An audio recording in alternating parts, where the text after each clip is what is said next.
here's the kicker. It's one thing to say Christianity influences dysfunction, but let's get specific.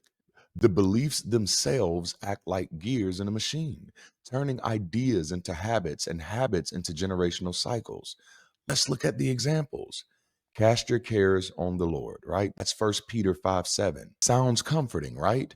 But in practice, it teaches deferred responsibility.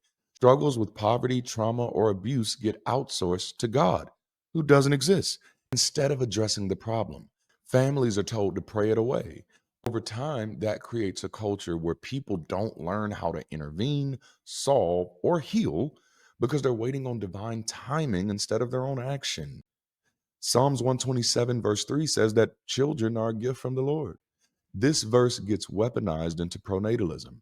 Have as many children as possible. Don't use contraception because kids belong to God. They're His gift to us. The result, higher fertility in already poor communities, leading to more poverty and less investment per child in each child's future.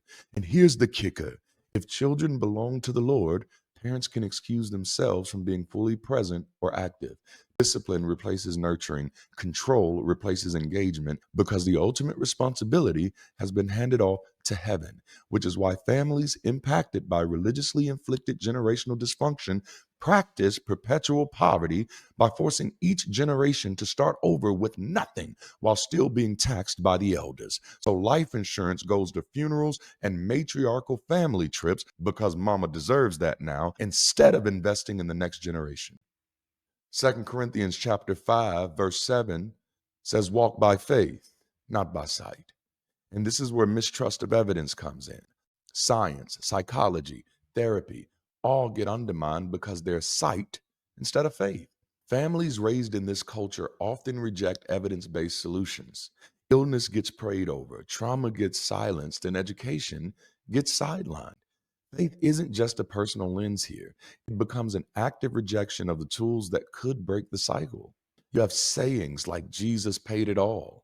On the surface, it's about salvation, but socially, it creates a culture of endurance. If Jesus already covered the debt of sin, then your own debts, whether emotional, financial, or systemic, are just part of carrying the cross. People stay in abusive relationships, they endure poverty, they avoid challenging injustice because suffering itself is reframed as holy. And notice the debt connection here. If everything you are and have is owed to God, then nothing is truly yours, not even responsibility. And you are nothing without God.